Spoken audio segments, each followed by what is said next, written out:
بسم اللہ الرحمن الرحیم. السلام علیکم. میں اسد اللہ خان ہوں. آج کوئی 3 ہفتے کے بعد تقریباً آپ سے مخاطب ہو رہا ہوں کسی ویڈیو میں. کچھ لوگوں کو معلوم ہے اس کی وجہ، اس کی 2 وجوہات ہیں. ایک تو یہ کہ میں خود کووڈ کا شکار ہو گیا تھا اور ابھی الحمدللہ میں نے اس کو ریکور کیا ہے اور نیگیٹو ہوا ہوں. اور دوسرا یہ کہ آپ میں سے کچھ لوگوں کے علم میں ہوگا شاید کہ کووڈ ہی کی وجہ سے میرے فادر وفات پا گئے تھے اسی دوران میں. تو ان کی کے لیے دعا بھی کر دیجیے گا، آپ سے یہ درخواست ہے.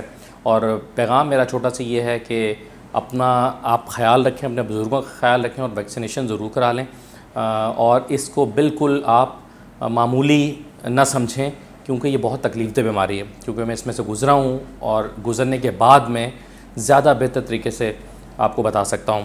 اینی وے اس کی ایکسپیرینسز میں پھر کسی دن آپ سے شیئر کروں گا کہ اس کو کیسے ٹیکل کیا اور کیسے اس کا ٹریٹمنٹ رہا اور کیا وجوہات رہیں جس کی بنا پر جو ہے وہ یہ بیماری بعض اوقات زیادہ ورسٹ ہو جاتی ہے. تو یہ کسی دن آپ سے پھر شیئر کروں گا. آج میں اس ویڈیو میں جو چیز آپ سے شیئر کرنے والا ہوں وہ شہباز شریف کی جو درخواست ضمانت ہے اس کے امپورٹنٹ پوائنٹس ہیں. شہباز شریف صاحب جو ہیں وہ انہوں نے 41 نکات پر مشتمل اور پھر اس کے بعد 29 گراؤنڈز لے کر اپنی ضمانت کی درخواست دائر کی ہے. شہباز شریف صاحب نے بنیادی طور پر جو 2-3 نقطے عدالت کے سامنے رکھے ہیں، اس کے علاوہ باقی ساری جو ہے وہ کہانی میں آپ کے سامنے اس کا خلاصہ رکھ دیتا ہوں. یعنی بنیادی جو 2-3 نقطے ہیں وہ تو یہی ہیں کہ چونکہ میرے شریک ملزم حمزہ شہباز کو بھی ضمانت مل گئی ہے تو مجھے بھی دی جائے. دوسرا یہ کہ میں مریض ہوں اور 70 سال کا ہوں اور کینسر پیشنٹ ہوں. اس کے علاوہ کمر کا مسئلہ ہے، ہارڈ شپ کی بنیاد پر مجھے ضمانت دی جائے. اور تیسرا امپورٹنٹ پوائنٹ ان کا یہ تھا کہ کیس ابھی چونکہ لمبا چلے گا، اس کے 58 والیوم ہے تو غیر معینہ مدت کے لیے نہیں رکھا جا سکتا. یہ وہی پوائنٹس ہیں جو حمزہ شہباز کے لیے بھی اختیار کیے تھے.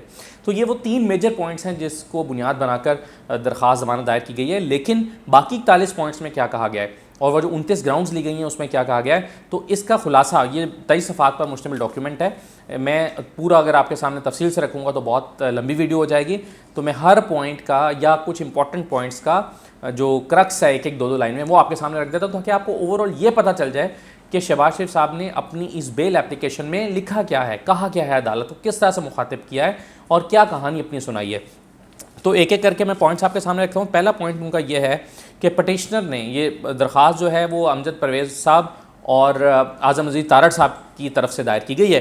اور اس میں لکھا گیا کہ پٹیشنر نے اپنا کریئر بزنس مین کی حیثیت سے شروع کیا، اپنی خاندانی کمپنیوں میں اہم پوزیشن پر رہے. انہوں نے زراعت، شوگر، ٹیکسٹائل، اسٹیل، انجینئرنگ کے شعبوں میں وہ جدت لے کر آئے. تو یہ پہلا پوائنٹ ہے جس میں ان کا تعارف کرایا گیا کہ وہ ایک بزنس مین تھے.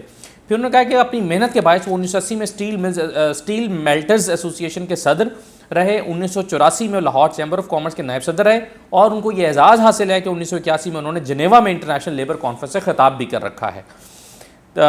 تیسرا پوائنٹ ان کا یہ ہے کہ انہوں نے بہت سے الیکشن لڑے اور 3 دفعہ وزیر اعلیٰ رہے.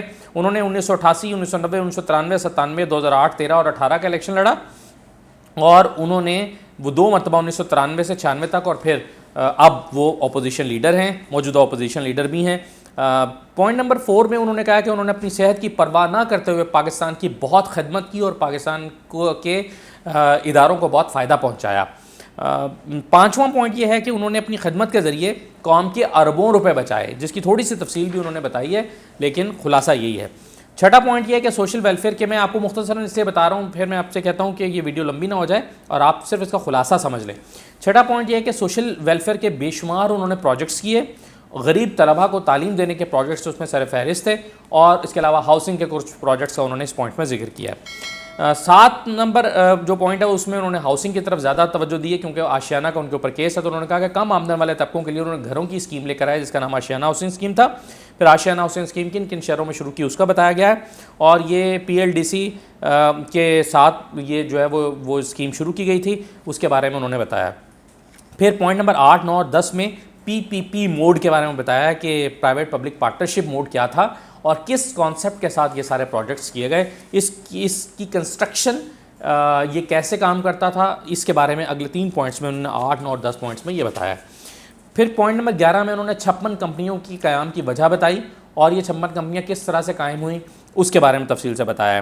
اور اگلے تینوں پوائنٹس میں یعنی 12 پوائنٹ نمبر 11 12 اور 13 میں 56 کمپنیوں کے کام کرنے کے طریقہ کار کے بارے میں تفصیل بتائی گئی ہے. اور شاید یہ تفصیل اس لیے زیادہ بتائی گئی ہے کیونکہ بنیادی طور پر ان پر یہ الزام لگایا جاتا ہے اور آشیانہ کا اور صاف پانی کا تو ان پر براہ راست ریفرنس بھی ہے. پھر آگے اپنا وہ مدعا بیان کرتے ہیں پوائنٹ نمبر 14 میں آ کر. وہ کہتے ہیں کہ جی پینشنر کے خلاف بے بنیاد الزامات لگا کر ان کی کردار کشی کی گئی ہے. اگلے پوائنٹ میں وہ کہتے ہیں یہ سب ظاہر کرتا ہے کہ ایسا لیڈر آف دی اپوزیشن کی آواز کو دبانے کے لیے کیا گیا ہے تاکہ سیاسی طور پر ان پر دباؤ برقرار رکھا جا سکے. پھر پوائنٹ نمبر 16 17 اور 18 میں شہباز شریف اور دیگر کے خلاف جو شروع ہونے والی انکوائریز ہیں اس کی تفصیل بتائی گئی ہے کہ ان کے خلاف کیا کیا انکوائریز کی گئی ہیں, کیا کیا انکوائریز کی جا رہی ہیں, اس کے انیکسس جو اٹیچ کیا گیا ہے انیکسس سی ڈی وغیرہ, تو اس کی تفصیل بتائی گئی ہیں کہ یہ ڈاکومنٹ ساتھ میں لگا کر جو ہے وہ کس طرح سے ان کے خلاف انکوائریز کی جا رہی ہیں. پھر 19 نمبر پوائنٹ پر آ جاؤں. کہتے ہیں یہ بدقسمتی کی بات ہے کہ اس وقت رسپونڈنٹ بیورو یعنی نیب کا وہ ذکر کر رہے ہیں نے حقائق اکٹھے کرنے کی بجائے ان ویریفائڈ ڈاکومنٹس میڈیا کو جاری کیے. یعنی بجائے اس کے کہ نیب تحقیقات کرتا اور تفتیش کرتا, اس نے ایسے ڈاکومنٹ جو ویریفائڈ نہیں تھے وہ میڈیا کو جاری کیے اور میڈیا میں خوب کردار کشی کی گئی. یہاں تک کہ کال اپ نوٹسز بھی میڈیا کو جاری کیے گئے اور کہا گیا کہ یہ ادارہ پٹیشنر کی کردار کشی کا ادارہ بن چکا ہے. اچھا, پھر 20 نمبر پوائنٹ میں وہ کہتے ہیں کہ respondent director general D G NAB کا وہ ذکر کر رہے ہیں اس سلسلے میں خود ٹی وی پر پیش ہو کر وضاحتیں کرتے رہے اور ان کے خلاف ایک پارٹی بن گئے اور غلط حقائق پیش کرتے رہے. پھر 21 نمبر پوائنٹ میں وہ کہتے ہیں یہاں یہ بتانا ضروری ہے کہ پٹیشنر کو جب بھی بلایا گیا وہ پیش ہوئے, انہوں نے ادارے کے ساتھ مکمل تعاون کیا اور مکمل تعاون کر رہے ہیں. پھر 22 نمبر پوائنٹ میں وہ کہتے ہیں کہ اگرچہ پٹیشنر کے خلاف کرپشن کے ثبوت کبھی مہیا نہیں کیے جا سکے لیکن پھر بھی رسپونڈنٹ بیورو نے جھوٹے کیسز میں ان کو الجھائے رکھا. 23 نمبر نقطے پر وہ آ کر کہتے ہیں کہ 5 اکتوبر 2018 کو جب پٹیشنر کو صاف پانی کمپنی کے کال اپ نوٹسز کے جواب میں وہ جو پٹیشنر پیش ہوا تو اسے آشیانہ میں گرفتار کر لیا گیا. اگلے پوائنٹ میں پوائنٹ نمبر 24 میں اس پٹیشنر میں جو بیل اپلیکیشن ہے اس میں وہ جو پٹیشن ہے اس میں وہ کہہ رہے ہیں کہ 64 دن تک ان کا بار بار ریمانڈ لیا جاتا رہا اور پھر فزیکل ریمانڈ کے دوران ہی پٹیشنر کو رمضان شوگر مل میں بھی گرفتار کر لیا گیا. اگلے نقطے میں 25 نمبر پہ وہ کہتے ہیں کہ پٹیشنر ابھی حراست ہی میں تھا کہ اس کے خلاف آمدن سے زائد اثاثوں کا کیس بنا دیا گیا. پھر اگلے نقطے میں وہ کہتے ہیں کہ موجودہ رجیم یعنی موجودہ حکومت نیب کی گرفتاری نیب نے جو کی جانب سے ان کی گرفتاری کی گئی تھی اس پر مذموم مقاصد کے لیے موجودہ حکومت جو ہے اس پر اثر انداز ہوتے رہی. اگرچہ اس کا کوئی ثبوت انہوں نے نہیں دیا, نہ کوئی انیکسر اٹیچ کیا ہے, نہ انہوں نے کوئی ڈاکومنٹ لگایا ہے, لیکن بہرحال وہ حکومت پر الزام لگا رہے ہیں کہ وہ مذموم مقاصد کے لیے نیب پر دباؤ ڈالتا رہا. 27 نمبر نقطے میں وہ کہتے ہیں کہ حراست کے دوران پٹیشنر کی کے ساتھ جو تفتیش ہے وہ تفصیل سے تفتیش کی گئی حراست کے دوران. یہ دو لائنوں کا یہ نقطہ ہے. پھر وہ کہتے ہیں کہ پٹیشنر کو رمضان شوگر مل اور آشیانہ میں گرفتاری کے بعد ضمانت دے دی گئی. اچھا, اب ان کو ضمانت مل گئی, یہاں تک کی کہانی انہوں نے بتائی ہے. آگے وہ کہتے ہیں 29 نمبر نقطے میں 21 فروری 2019 کو جب ضمانت ملی تو ایک ہفتے کے بعد بیورو نے رسپونڈنٹ بیورو نے پٹیشنر کا نام ECL میں ڈال دیا جو کہ بدنیتی پر مبنی تھا. اور اس کے اگلے پوائنٹ میں وہ کہہ رہے ہیں کہ اس کے ڈاکومنٹ ساتھ اٹیچ کیے گئے ہیں اور کون کون سے ڈاکومنٹس ہیں وہ بتایا گیا. 31 نمبر نقطے پر آ جائیں تو وہ کہتے ہیں کہ رسپونڈنٹ چیئرمین نے یعنی چیئرمین نیب کی بات کر رہے ہیں کہ نے دونوں کیسز میں ملنے والی ضمانتوں کو سپریم کورٹ میں چیلنج کر دیا. اور پھر وہ جو CPLA ہے اپلیکیشن ہے اس کا نمبر اور ڈیٹیلز ساتھ بتائی گئی ہیں. پھر 32 نمبر نقطے میں وہ کہتے ہیں کہ رسپونڈنٹ بیورو سپریم کورٹ میں الزام ثابت کرنے میں ناکام رہا اور اس نے اپنی دونوں درخواستیں واپس لے لیں. یعنی اس کا سپریم کورٹ سے کوئی نتیجہ نہیں نکلا تو انہوں نے اپنی درخواستیں جو ہیں واپس لے لیں, یعنی ان کی ضمانت برقرار رہی. اچھا, اس کے بعد 33 نمبر نقطے پر آ جائیں تو وہ کہتے ہیں کہ رسپونڈنٹ بیورو کو اس کی وجہ سے یعنی اپلیکیشنز واپس لینے کی وجہ سے کافی شرمندگی کا سامنا کرنا پڑا اور یہ اخبارات میں رپورٹ بھی ہوا. تو اس سلسلے میں ڈان اور ٹریبیون کی جو خبر ہے وہ اس کے ساتھ اٹیچ کی گئی ہے, اس اپلیکیشن کا حصہ بنائی گئی ہے. پھر 34 نمبر نقطے پر آ جائیں وہ کہتے ہیں کہ جی اپنی شرمندگی کو مٹانے کے لیے respondent D G NAB Lahore کا ذکر کر رہے ہیں غالباً شہزاد صاحب کا, کہ رسپونڈنٹ ڈی جی نے پٹیشنر کو کی پراپرٹیز کو فریز کرنے کا حکم دے دیا. یعنی اپنی وہاں پہ اپنی سرخی کو ختم کرنے کے لیے مزید ایکشن لیا گیا کہ پٹیشنر کی یعنی شہباز شریف صاحب کی جو پراپرٹیز ہیں اس کو فریز کرنے کا حکم دے دیا گیا. 35 نمبر پر آ جائیں تو وہ کہتے ہیں کہ نیشنل اور انٹرنیشنل میڈیا میں ہونے والی جو چھپنے والی خبریں ہیں اس میں سے جو کہ اس بیورو کو کافی شرمندگی ہو رہی تھی، تو اس کو کم کرنے کے لیے انہوں نے ڈی جی نے آمدن سے زائد اثاثوں کا کیس بھی ان کے اوپر بنا دیا. یعنی پہلے جو 2 ان پہ کیسز تھے اس میں چونکہ ان کو بیل مل گئی تو پھر انہوں نے ایک اور کیس بنا دیا تاکہ اس نئے کیس میں ان کو پکڑا جا سکے، اور وہ کیس تھا آمدن سے زائد اثاثوں کا، ایسٹ بیونڈ مینز کا.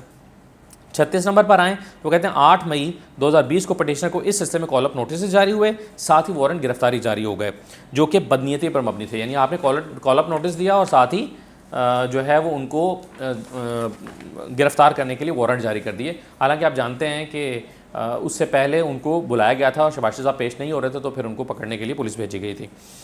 پٹیشنر نے اگلا پوائنٹ ہے 37 نمبر، پٹیشنر نے ہائی کورٹ میں ضمانت قبل از گرفتاری کے لیے درخواست دی. یہ سب کے علم میں تھا اور بیورو کے بھی علم میں تھا، اس کے باوجود بیورو نے پولیس کی بھاری نفری کے ساتھ ریڈز کی. عدالت کی طرف آنے والے تمام راستوں کو بند کر دیا گیا تاکہ پٹیشنر عدالت میں نہ پہنچ سکے بیل لینے کے لیے. 38 نمبر پہ وہ کہتے ہیں کہ پٹیشنر عدالت کی مداخلت سے عدالت میں داخل ہو سکا اور 3 جون 2020 کو عبوری ضمانت کی درخواست دائر کی جو کہ بعد میں واپس لے لی گئی. اب یہ نہیں بتایا شہباز شریف صاحب نے کہ انہوں نے وہ جو درخواست تھی وہ واپس کیوں لے لی تھی، کیونکہ اب حکومت کی طرف سے اور ان کے مخالفین کی طرف سے یہ الزام لگایا جاتا ہے کہ سیاسی طور پر ان کو سوٹ کر رہا تھا کہ وہ گرفتار ہو جائیں اس وقت سیاسی لحاظ سے، تو اس لیے انہوں نے گرفتار ہونے کے لیے درخواست ضمانت کی واپس لے لی.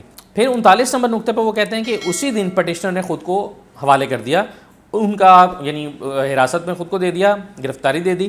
اس کے بعد ان کا بار بار جسمانی ریمانڈ لیا جاتا رہا اور 20 اکتوبر 2020 کو انہیں جیل بھیج دیا گیا اور تب سے لے کر وہ اب تک جیل میں ہیں. پھر 40 نمبر پہ وہ کہتے ہیں کہ ٹرائل نیب کورٹ میں اس وقت ان کا چل رہا ہے اور وہ ٹرائل کی جو ڈیٹیلز ہیں کہ کون سا کیس ہے اور کیا کیا ہے نمبر ہے وہ اور انیکسز ساتھ میں اٹیچ کیے گئے ہیں. اب یہ 40 پوائنٹس ہیں. اس کے بعد 41ویں پوائنٹ میں آ کے کہتے ہیں کہ اس بیک گراؤنڈ کی روشنی میں ہم آپ سے درخواست کرتے ہیں کہ بیل دی جائے اور اس کے لیے ہم گراؤنڈز جو ہے وہ آپ کے ساتھ شیئر کرتے ہیں. اور اس کے بعد پھر 29 یہ 40 نکات تھے جو میں نے آپ کے ساتھ شیئر کیے اور اس کے بعد 29 گراؤنڈز لی گئی ہیں. کیا گراؤنڈز لی گئی ہیں شہباز شریف صاحب کی ضمانت کے لیے، اس کا خلاصہ میں آپ کے ساتھ اردو میں شیئر کرتا ہوں تاکہ آپ کو اندازہ ہو سکے کہ وہ کیوں کس بنیاد پر چاہتے ہیں کہ ان کو ضمانت مل جائے. سب سے پہلے تو وہ یہ کہہ رہے ہیں اے پوائنٹ میں کہ پٹیشنر کے خلاف کارروائی بدنیتی پر مبنی ہے، بار بار کی گرفتاریاں حکومتی ایما پر ہو رہی ہیں، بیورو کا غلط استعمال کیا جا رہا ہے، اپوزیشن لیڈر کی آواز کو دبانے کی کوشش کی جا رہی ہے. تو یہ ایک سیاسی پوائنٹ ہے جو انہوں نے پہلا گراؤنڈ لیا ہے. دوسرا گراؤنڈ یہ ہے کہ یہ جو رسپونڈنٹ بیورو ہے یہ متنازع ہو چکا ہے. تاثر یہ ہے کہ یہ مخالف سیاسی جماعتوں کو دبانے کا ایک ٹول بن چکا ہے، یہ سیاسی انجینئرنگ کے لیے استعمال ہو رہا ہے. یہ انسانی حقوق کی تنظیمیں، عالمی ادارے اور بہت سارے جو دیگر تنظیمیں ہیں ان کا یہ کنسرن ہے کہ یہ ادارہ پولیٹیکل وکٹمائزیشن کے لیے استعمال ہو رہا ہے. اور ایسے ہی کنسرن کا اظہار سپریم کورٹ نے بھی اپنے ریمارکس میں کیا. سیاسی جماعتوں کی بڑی سیاسی شخصیات کو ایسے ہی ہراساں کیا جا رہا ہے. ٹاپ پولیٹیکل لیڈرشپ جو ہے مختلف پولیٹیکل پارٹیز کی وہ یا تو اندر ہے یا ان پر کیسز بنائے گئے ہیں، ان کو ایسے ہی یہ ادارہ ہراساں کر رہا ہے. یہ بھی سیاسی نقطہ ہے جو عدالت میں بیان کیا گیا ہے. تیسرا گراؤنڈ وہ یہ لے رہے ہیں کہ پٹیشنر 5 اکتوبر 2018 کو آشیانہ کیس میں گرفتار ہوا ہے. اسی گرفتاری رمضان شوگر مل پر بھی اس کی گرفتاری اثر انداز ہوئی کیونکہ وہ پہلے سے گرفتار تھے، ان کو پھر گرفتار کر لیا گیا اور وہ یعنی ایک ہی وقت میں 2 کیسز میں گرفتار کر لیے گئے. تو ان دونوں کیسز کی تفصیل جو ہے اور ڈیٹس اس کے ساتھ اٹیچ کی گئی ہیں.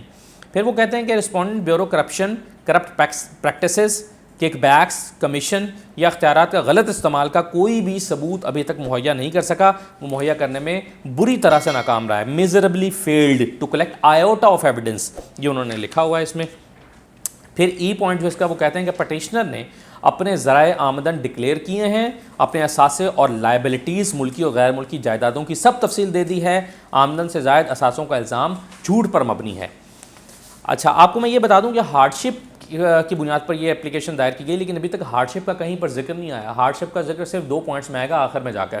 ابھی تک وہ صرف میرٹس کی بات کر رہے ہیں، حالانکہ یہ کیس میرٹ کی بنیاد پر دائر نہیں کیا گیا کیونکہ وہ ٹرائل کورٹ میں ان کا کیس تو چل رہا ہے. تو یہ ہارڈ شپ پہ جیسے کہ حمزہ کی ہارڈ شپ کی بنیاد پر ضمانت دی ہے تو یہ اسی بیس پہ یہ اپلیکیشن دائر کی گئی ہے، لیکن ابھی تک آپ نے ہارڈ شپ کا کہیں پر ذکر نہیں سنا، میرٹ کی بات سن رہے ہیں ہم. پھر ایف پوائنٹ میں وہ کہتے ہیں کہ پٹیشنر نے ہر طرح کا تعاون کیا ہے، جو معلومات مانگی گئی ان کو دی گئی ہیں. پٹیشنر کی جانب سے دیے گئے ثبوتوں کو اب تک جھٹلایا نہیں جا سکا ہے. جی پوائنٹ میں وہ کہتے ہیں کہ جی جو گراؤنڈ ہے جی اس میں وہ کہہ رہے ہیں قانون کا انہوں نے حوالہ دیا کہ پروسیکیوشن کی یہ ذمہ داری ہے، قانون کا انہوں نے حوالہ دیا سیکشن 9A(v) اور وہ کہہ رہے ہیں کہ یہ پروسیکیوشن کی ذمہ داری ہے کہ وہ معلوم ذرائع آمدن کی معلومات لے کر اس کی مکمل جانچ پڑتال کرے، پھر اسے موجودہ اثاثوں سے موازنہ کرے، اگر فرق نظر آئے تو پھر ریفرنس بنائے، جبکہ اس کیس میں یہ فرق تلاش کرنے میں ادارہ ناکام رہا ہے اور پھر بھی ریفرنس بنا دیا گیا، یہ ان کا کہنے کا مطلب ہے۔ پھر ایج پوائنٹ ہے کہ کوئی بھی ثبوت حاصل نہ کر سکنے کے بعد اثاثوں اور اختیارات کے غلط استعمال میں کوئی تعلق نہ ڈھونڈنے کے باعث اس سٹیج پر یہ کیس سسٹینیبل نہیں ہے۔ یہ اب پہلی انہوں نے کام کی بات کی ہے جو اپنی ضمانت کے حوالے سے ہے۔ پھر وہ کہتے ہیں کوئی بھی ثبوت حاصل نہ کر سکنے کے بعد بیورو نے اثاثوں کی ملکیت کا الزام دوسرے فیملی ممبرز اور تھرڈ پارٹیز پر لگا دیا، یعنی بے نامی کا وہ ذکر کریں گے اگلے چند پوائنٹس میں۔ کہتے ہیں کہ جی چونکہ مجھ پہ کوئی الزام نہیں ملا تو کہہ دیا کہ میری فیملی ممبرز پر کے نام پر جائیدادیں دیں۔ آگے وہ کہتے ہیں جے پوائنٹ میں کہ پٹیشنر نے بطور چیف منسٹر اپنی ذمہ داریاں نہایت ایمانداری سے ادا کی، حتیٰ کہ اپنے خاندان کے کاروبار کو اربوں کا نقصان پہنچایا، یعنی ملک کی خاطر اپنے کاروبار کو نظر انداز کیا، اس سے اربوں کا نقصان ہوا اور اس طرح سے انہوں نے قوم کو فائدہ پہنچایا۔ ایسے میں بے نامی کا الزام ایک نہایت مضحکہ خیز الزام ہے۔ آگے وہ کہتے ہیں کہ پوائنٹ میں کہ پٹیشنر کے اہل خانہ کو ڈپینڈنٹ یا بے نامی دار ظاہر کر کے ظاہر کرنا بدنیتی پر مبنی ہے۔ یہ ریکارڈ پر ہے کہ پٹیشنر کے بچے انڈیپینڈنٹ ہیں، یعنی وہ کہہ رہے ہیں کہ میرے بچوں کو میرا ڈیپینڈنٹ ظاہر کر دیا یا بے نامی دار ظاہر کر دیا ہے تو یہ بدنیتی پر مبنی ہے، جبکہ میرے بچے انڈیپینڈنٹ ہیں۔ آئی پوائنٹ میں وہ کہتے ہیں یہ الزام کہ گڈ نیچر کمپنی اور نثار ٹریڈنگ کمپنی جو ہے وہ پٹیشنر کی بے نامی کمپنیاں ہیں، اس الزام کے ثبوت کے طور پر ابھی تک کچھ مہیا نہیں کیا گیا۔ ایم پوائنٹ میں وہ کہتے ہیں کہ پٹیشنر کا دوسرے فیملی ممبرز اور تھرڈ پارٹیز کے اثاثوں کے ساتھ تعلق ظاہر کرنے کے لیے بیورو کی طرف سے ابھی تک کوئی ثبوت نہیں دیا گیا۔ قانون یہ ہے کہ اگر کوئی بے نامی کا الزام لگاتا ہے کسی دوسرے پر تو یہ اس کی ذمہ داری ہے کہ وہ اس کا ثبوت مہیا کریں، یہ الزام لگانے والے پر اونرس آف پروف جو ہے وہ الزام لگانے والے پر ہے، جبکہ یہاں پر جو ہے وہ کوئی ثبوت ابھی تک مہیا نہیں کیا گیا۔ آگے این پوائنٹ میں وہ کہتے ہیں کہ بے نامی کے الزام کی تفصیل سے انکوائری ہوتی ہے۔ ہاں وہ کہہ رہے ہیں کہ بے نامی کے تفصیل کا جو الزام ہے اس کی تفصیل سے انکوائری ہو چکی ہے اور ہو رہی ہے اور یہ معاملہ ٹرائی کورٹ میں چل رہا ہے۔ اس سٹیج پر یہ الزام سسٹینیبل نہیں ہے، یعنی چونکہ ابھی تک وہ انکوائری مکمل نہیں ہوئی تو ابھی تک یہ الزام مجھ پر نہیں لگایا جا سکتا کہ میں بے نامی دار ہوں اور میری بے نامی کمپنیاں ہیں، اس لیے ابھی تک چونکہ یہ الزام سسٹینیبل نہیں ہے تو مجھے ضمانت دے دی جائے۔ پھر وہ کہتے ہیں کہ منی لانڈرنگ کا الزام بھی نہایت مضحکہ خیز ہے اور بدنیتی پر مبنی ہے، اس کا مقصد کردار کشی کرنا ہے۔ رسپونڈنٹ بیورو فارن ریمیٹنسز اور ٹی کا کوئی بھی ثبوت ابھی تک مہیا نہیں کر سکا، بری طرح اس میں ناکام رہا ہے۔ اچھا، اب اس کے بعد جو اگلے 4-5 پوائنٹس ہیں PQRS، اس میں وہ جو ہے وہ مزید جو ان کے اوپر لگنے والے الزامات ہیں اس کا جو ڈاکیومنٹس ہیں اس کے حوالے انہوں نے دیے ہوئے ہیں اور انیکسز اٹیچ کیے ہیں، لیکن جو کام کی بات آتی ہے وہ آتی ہے ٹی پوائنٹ میں جا کر ٹی گراؤنڈ میں، اور اس میں وہ کہتے ہیں کہ جی اب جو ہارڈ شپ کی بنیاد تھی وہ اب وہ لے رہے ہیں یہاں پر آ کر آخر میں کہ پٹیشنر 70 سال کا ہے، 70 سال اس کی عمر ہے اور اس کی کمر کا مسئلہ ہے، اس کے ڈسک L4-5 لیول جو ہے اس کے ڈسک کا وہ ڈسلوکیٹڈ ہے اور کمر کا مسئلہ ہے، یعنی ہارڈ شپ کا کیس بنتا ہے یہاں پر۔ اور اس کے علاوہ انہوں نے ان کے کینسر کی جو تفصیلات ہیں وہ دی ہوئی ہیں کہ ان کو کس سٹیج کا کینسر ہوا اور انہوں نے اس کو ریکور کیا، تو وہ کینسر سروائیور بھی ہیں۔ تو یہاں پر ٹی پوائنٹ میں آ کر انہوں نے ہارڈ شپ کو بنیاد بنایا، اور پھر آگے یو پوائنٹ میں وہ کہتے ہیں کہ پٹیشنر 28 ستمبر 2020 سے جیل میں ہے، 58 والیوم ہیں، ان تمام تحقیقات میں ٹائم لگے گا، اور چونکہ وہ 28 ستمبر 2020 سے ابھی تک جیل میں ہیں، ان کو کافی ٹائم ہو گیا ہے، تو اس لیے اب ان کی رہائی ہو جانی چاہیے۔ اور ایسی گراؤنڈز آپ جانتے ہیں کہ حمزہ شہباز کے لیے بھی لی گئی تھی کہ جی وہ بہت عرصے سے جو ہے وہ جیل میں ہیں۔ اچھا، اب میں 2-3-4 پوائنٹ اسکپ کر رہا ہوں، اور کیونکہ اس میں بھی کوئی خاص کام کی چیز نہیں ہے، آ جاتا ہوں میں آخر میں ایکس پوائنٹ پر۔ ایکس پوائنٹ پر وہ کہتے ہیں کہ پٹیشنر ٹرائل فیس کرنے کے لیے تیار ہے، یعنی وہ بھاگ نہیں رہا، وہ کہیں جا نہیں رہا، وہ ٹرائل فیس کرنے کے لیے تیار ہے پٹیشنر، تو اس کو جو ہے وہ اس لیے ضمانت دی جائے، وہ تعاون کرتا رہے گا۔ وائی پوائنٹ میں وہ کہتے ہیں کہ شریک ملزم کو ضمانت 24 فروری 2021 کو دی جا چکی ہے، یعنی حمزہ شہباز کا اب وہ لے کر آ گئے ہیں پریسیڈنٹ کہ چونکہ حمزہ کو جو شریک ملزم ہیں ان کو چونکہ ضمانت مل گئی ہے تو ان کو بھی ضمانت جو ہے وہ مل جانی چاہیے۔ پھر آئیے جی، وہ کہتے ہیں کہ پٹیشنر کا ریکارڈ ہے کہ وہ کبھی ایبسکونڈر نہیں ہوا، کبھی اشتہاری نہیں ہوا، کبھی بھاگا نہیں ہے، لہٰذا وہ اب بھی تعاون کرتے جائیں گے، ان پر اعتماد کیا جا سکتا ہے، ان کو ضمانت دی جا سکتی ہے۔ یہاں تک زیڈ پوائنٹ کمپلیٹ ہو گئے ہیں، 26 گراؤنڈس، اور اس کے بعد ڈبل اے پوائنٹ اور ڈبل بی اور ڈبل 3 آخری 3 پوائنٹس ہیں۔ وہ کہتے ہیں کہ جی petitioner leader of the opposition ہے، اور چونکہ وہ اندر ہے، جیل میں ہے، تو اس کو اپنی ڈیوٹیز، اپنی ذمہ داریاں سر انجام دینے میں مشکل کا سامنا ہے، اس لیے بھی ان کو جو ہے وہ ان کو رہا کر دیا جائے۔ آگے وہ کہتے ہیں کہ آرٹیکل 4، 9، 13، 14 میں دیے گئے حقوق کے تحت، یعنی یہ بنیادی انسانی حقوق ہیں، پٹیشنر کی زندگی کا، پٹیشنر کو حق حاصل ہے کہ اس کی زندگی کا، آزادی کا، عزت اور احترام کا، تو یہ حقوق جو ہیں اس کو دیے جائیں۔ حالانکہ آپ جانتے ہیں کہ جو شخص جیل میں ہوتا ہے تو اس کے بنیادی انسانی حقوق جو ہیں وہ سلب ہو جاتے ہیں، لیکن بہرحال ان کا ذکر کیا گیا ہے۔ اور آخر میں وہ کہہ رہے ہیں کہ جی ان تمام پوائنٹس کی روشنی میں جو ہے وہ ہم درخواست کرتے ہیں عدالت سے کہ عدالت شہباز شریف صاحب کو ضمانت پر رہا کر دے۔ ٹرائل چلتا رہے گا، تحقیقات ہوتی رہیں گی، تفتیش ہوتی رہے گی، شہباز شریف صاحب کو جو ہے وہ رہا کر دیا جائے۔ تو یہ ان کے بنیادی پوائنٹس ہیں، جو 41 پوائنٹس اور پھر 29 گراؤنڈس جو شہباز صاحب نے اپنی بیل اپلیکیشن میں لی ہیں، جس کے کچھ بنیادی پوائنٹس ہیں وہ میں نے آپ کے ساتھ شیئر کیے ہیں۔ اجازت دیجیے، اللہ حافظ۔